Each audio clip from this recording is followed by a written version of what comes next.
Nous sommes Béatrice et Franck. Nous avons 4 enfants. Nous sommes foyer amis. Et nous habitons en Ardèche. Nous vivons en Ardèche. Voilà, nous allons parler pendant cette intervention de la sainteté des enfants. Des petits qui ont dit leur grand oui à Dieu dès leur enfance.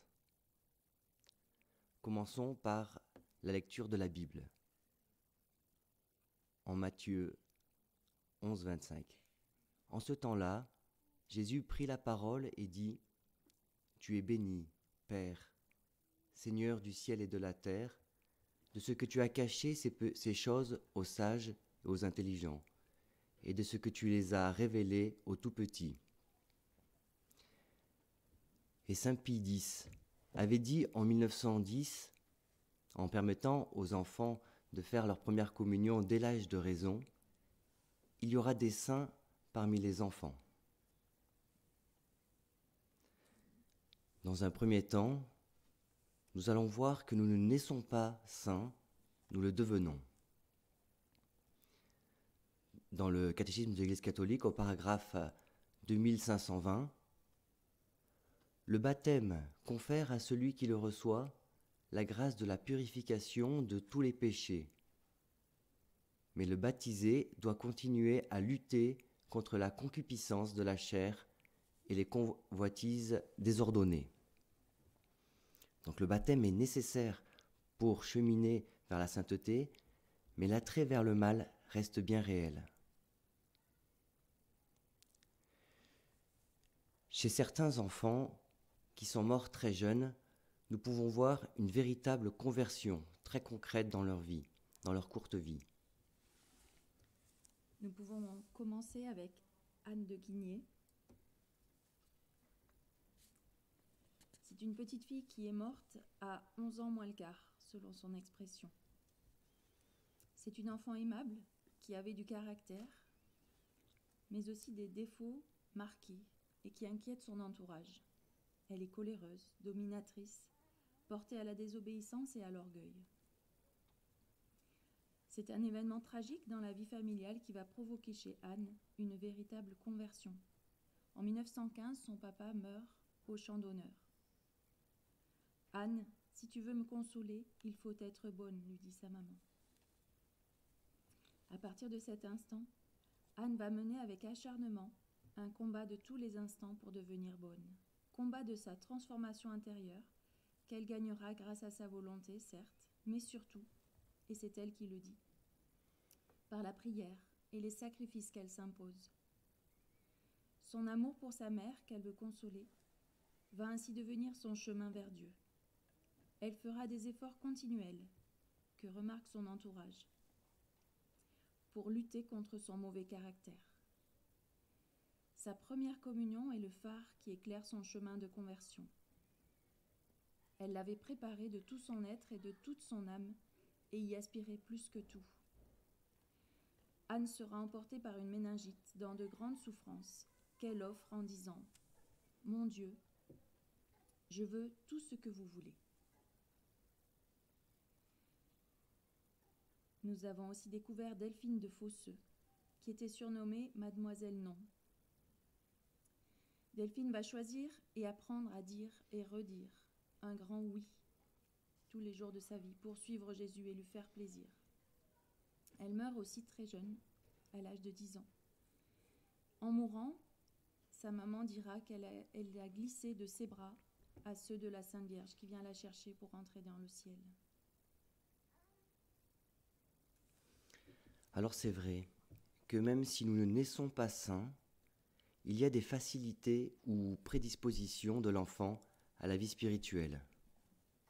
Dans l'évangile de Luc, Jésus dit : « Je vous le dis en vérité, quiconque ne recevra pas le royaume de Dieu comme un petit enfant n'y entrera point. » Le petit enfant a une facilité à l'abandon et au don désintéressé. Il est souvent à l'écart de la peur du jugement, du regard des autres. Il est humble et miséricordieux. À ce sujet, je suis souvent bouleversée quand je vais demander pardon à l'un ou l'autre de nos enfants pour une parole ou un geste blessant, de constater leur facilité à pardonner immédiatement. et à tourner la page. Mais oui, maman, bien sûr, je te pardonne. C'est magnifique. Les enfants vont avoir une facilité pour embrasser un crucifix, pour envoyer un baiser à la Sainte Vierge, pour fleurir un coin prière ou un calvaire au bord du chemin lors d'une randonnée, d'une promenade, pour se mettre à genoux en entrant dans une église. Ils ont aussi une facilité étonnante pour la prière spontanée, la prière persévérante. Quand on leur confie un sujet de prière, ils vont jusqu'au bout. Un esprit d'abandon dans la confiance. On raconte que Saint Jean-François Régis, qui est un des saints ardéchois, un saint important, qui est mort à Lalouvet en Ardèche, Saint Jean-François Régis demandait aux enfants de l'accompagner pour visiter les malades et de eux-mêmes leur imposer les mains pour la guérison. Une autre sainte ardéchoise, c'est Marie Rivier, qui est née à quelques kilomètres d'ici, qui est patronne de la paroisse. Et elle est née au moment de la Révolution française à Montpezat, donc c'est le village à côté. Elle a été accidentée lorsqu'elle était toute petite. Elle est tombée d'un lit très haut et s'est cassée la hanche. Elle ne pouvait plus marcher. Sa maman ne pouvait pas l'emmener avec elle pour travailler. Elle l'a déposée pendant de longues heures pendant la journée devant la Pietà au fond de l'église de Montpezat. Et cette petite fille parlait à la Sainte Vierge. Elle lui demandait de guérir sa jambe et de pouvoir marcher à nouveau.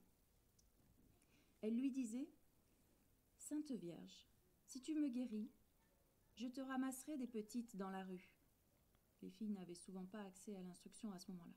« Je leur parlerai de ton fils et je leur apprendrai à lire. » Après bien des prières, elle a été exaucée, elle a pu marcher à nouveau, mais elle est restée infirme. Toute sa vie, elle a été de petite taille et je crois assez tordue dans son dos. Petite taille mais bien grande en sainteté. Elle a parcouru toute la région pour faire naître une nouvelle maison de sa congrégation, ouvrir des écoles, à pied, en charrette ou à dos d'âne. Par ailleurs, nous voyons aussi que les apparitions mariales sont très souvent données à des enfants. À Lourdes, à La Salette, à Pontmain, à l'île Bouchard, au Lot, et j'en passe. Marie leur demande toujours la prière. Priez mes enfants, parce que la Sainte Vierge sait comme la prière des enfants est efficace. Il arrive parfois que nous rencontrions des enfants de familles non pratiquantes, ou des familles même athées, qui sont très attirés pour entrer dans une église, prendre du temps devant un tabernacle, ou réclament le baptême ou les sacrements alors même qu'ils n'ont reçu aucune éducation religieuse. Mais maintenant, parlons de l'importance du terreau familial pour la sainteté.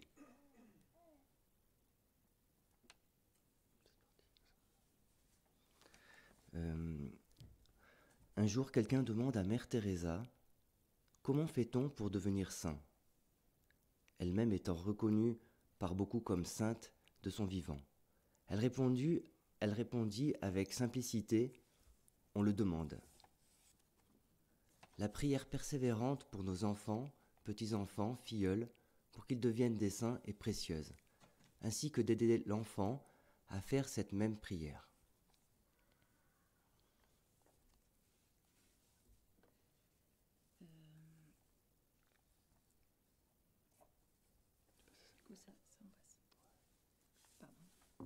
Les aléas du direct.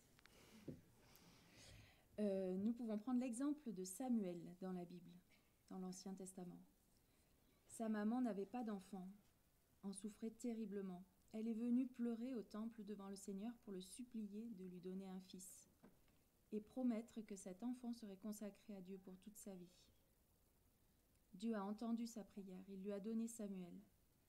Elle a aussi tenu sa promesse et quand son enfant a été sevré, après 3 ans, elle l'a emmené au temple, au prêtre Élie, pour qu'il l'éduque et le forme.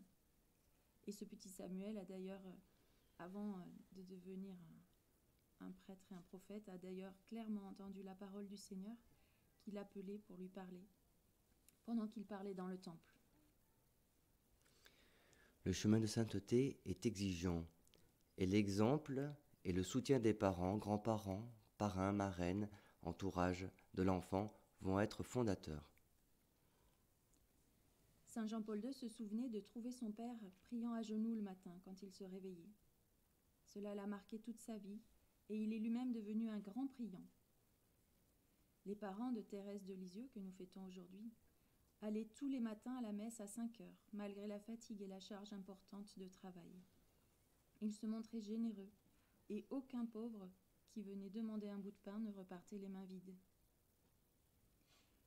Combien de personnes autour de nous pourraient dire que leur grand-mère a été celle qui les a amenés à la foi? Ces grand-mères qui prient, qui apprennent une prière aux petits avant de se coucher, emmènent en pèlerinage, offrent une médaille, lisent la Bible et l'expliquent. C'est tellement précieux. Il nous semble très important aussi que les parents soient doux et compatissants avec leurs enfants, qu'ils écoutent leurs besoins. Il faut, pour qu'un enfant puisse chérir sa mère, qu'elle pleure avec lui, partage ses douleurs, nous dit sainte Thérèse de Lisieux. L'enfant peut être offert à Dieu et consacré à la Sainte Vierge le plus tôt possible. Nous pensons à la Vierge Marie, à Jésus, au petit Samuel, aux enfants Martin, etc., etc. Les parents ont aussi la mission de conduire leurs enfants au sacrement. La maman de Delphine de Fosseux avait comme premier désir de conduire sa fille à recevoir Jésus Eucharistie. Ce sera pour tous les petits saints, comme pour les grands d'ailleurs, un point central dans leur cheminement vers la sainteté. Le deuxième désir de la maman de Delphine était de conduire sa fille vers un don total d'elle-même, ce que Delphine fera en offrant sa maladie et en abandonnant sa vie entre les mains de Dieu. Rappelons-nous aussi les 3 conseils que donna saint Jean Bosco à saint Dominique Savio, qui lui demandait comment devenir un saint. Tu dois être joyeux. Fais ton travail et prie souvent, mais ne le fais pas pour avoir des compliments, fais-le par amour. Fais du bien autour de toi. Mais n'oublions pas aussi l'importance de l'enseignement, qui n'est pas trop à la mode, l'enseignement et le catéchisme. C'est Salomon qui nous dira « Instruis l'enfant selon la voie qu'il doit suivre ». Ou sinon, lorsque les commandements ont été donnés par Dieu dans les Deutéronomes. Tu les répéteras à tes enfants, tu en parleras quand tu seras chez toi, quand tu seras en voyage, quand tu te coucheras et quand tu te lèveras. Enfin, nous allons voir que la souffrance et l'épreuve ne sont pas des obstacles à la sainteté, et en sont même souvent le tremplin.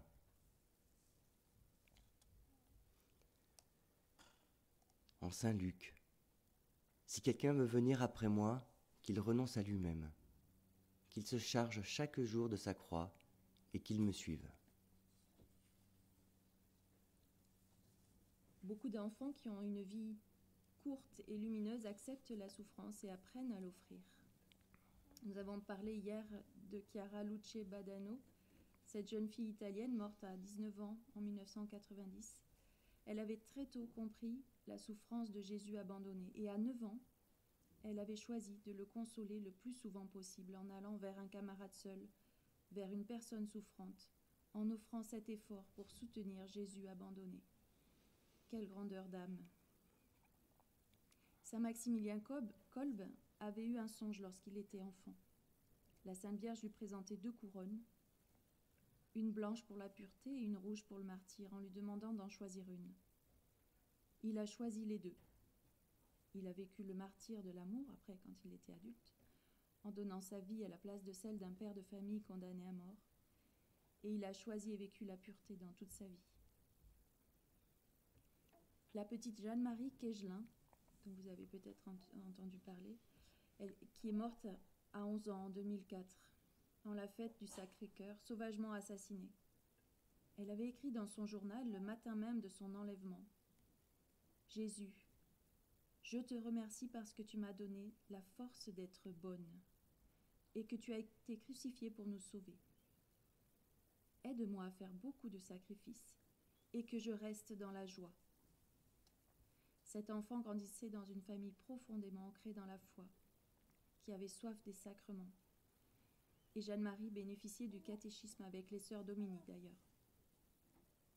Les petits voyants de Fatima, et en particulier Jacinthe et François, ont eu beaucoup à souffrir de maladies et d'humiliations dans leur enfance, mais ont compris avec une grande maturité combien leur souffrance pouvait être féconde et sauver bien des âmes.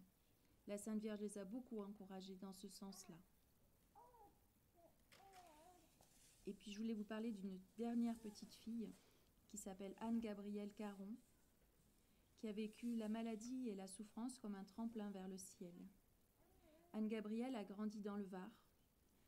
Elle est morte à 8 ans des suites d'un cancer des os et sa cause de béatification est en cours. Dès son plus jeune âge, elle manifeste une grande attention aux souffrances des autres. Elle veut ainsi consoler Jésus crucifié. Elle apprend à donner du sens à ses souffrances en les offrant par amour. Elle ne se plaint pas devant les maux supplémentaires liés à sa maladie, comme la perte de ses cheveux ou la séparation fréquente d'avec ses parents. Elle demande l'aide de la Sainte Vierge en tout. Elle disait « J'ai de la chance car je peux aider le bon Dieu à faire revenir les gens vers lui. » Elle prépare sa première communion et la reçoit en 2009. Le jour de sa première communion, elle était hospitalisée en urgence et elle prit de toutes ses forces pour obtenir l'autorisation de sortir pour recevoir Jésus qu'elle attend tellement. Le médecin lui permet de partir. Et malgré tous les efforts de son papa pour être à l'heure, quand ils arrivent à l'église, la messe se termine. La maman signale au prêtre qu'elle est là et le chant de communion reprend pour elle. Elle s'avance, seule, toute tendue vers son Seigneur et le reçoit de tout son cœur. Le prêtre dira qu'il n'a jamais vu quelqu'un communier si ardemment. Voilà, pour conclure, les vies de saints d'enfants ne sont pas simplement des histoires qu'on raconte aux petits, mais nous devons tous, petits et grands, nous laisser bousculer par la foi de ces saints enfants. Leur force d'abandon et de dons désintéressés, etc. Et nous, adultes, parents, oncles, tantes, parrains, marraines, qui connaissons des enfants, nous avons une grande responsabilité, car les enfants nous écoutent, nous font confiance et surtout nous observent et nous prennent en exemple. Nous voudrions terminer par ce texte écrit pour les chefs scouts que nous pouvons tous nous approprier. Si tu veux être chef un jour, pense à ceux qui te seront confiés. Si tu ralentis, ils s'arrêtent. Si tu faiblis, ils flanchent. Si tu t'assieds, ils se couchent. Si tu critiques, ils démolissent. Mais si tu marches devant, ils te dépasseront. Si tu donnes la main, ils donneront leur peau. Si tu pries, alors ils seront des saints. Merci beaucoup, Béatrice et Franck. Vous n'avez pas pu tout dire, bien sûr, sur tous les enfants et qui sont pour nous des modèles. Et c'est vrai que dans l'expérience, je dirais, des conférences, des retraites, eh bien, quand on parle de l'évangile de la souffrance, j'ai remarqué que les gens sont très, très touchés lorsque on donne ce témoignage des enfants qui ont été héroïques. Voilà, donc vous avez cité, bien sûr, plusieurs de ces enfants.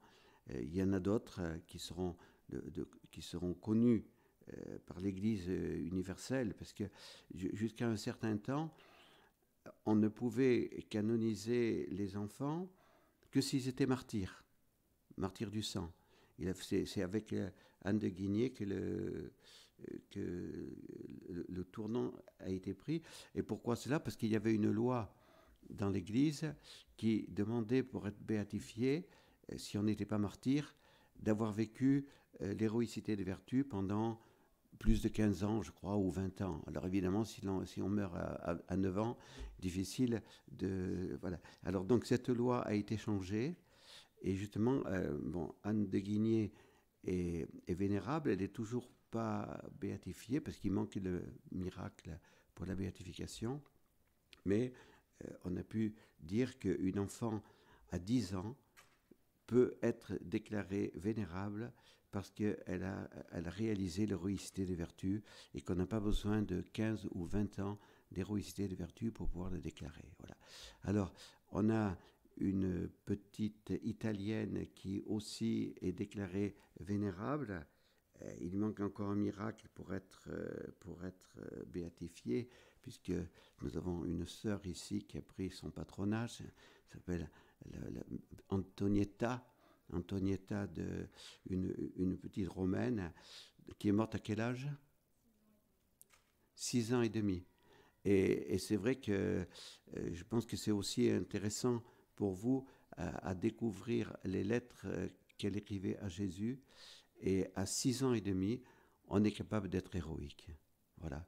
Donc je pense que ces témoignages-là doivent nous toucher, nous les adultes. Et c'est pour ça que priez pour que Antonietta, Anne de Guigné, Delphine de Fosseux puissent être béatifiées parce que Jésus, l'Esprit Saint ont beaucoup à dire à travers ce qu'ils ont vécu. Voilà. Et donc ça nous stimule et ça nous encourage.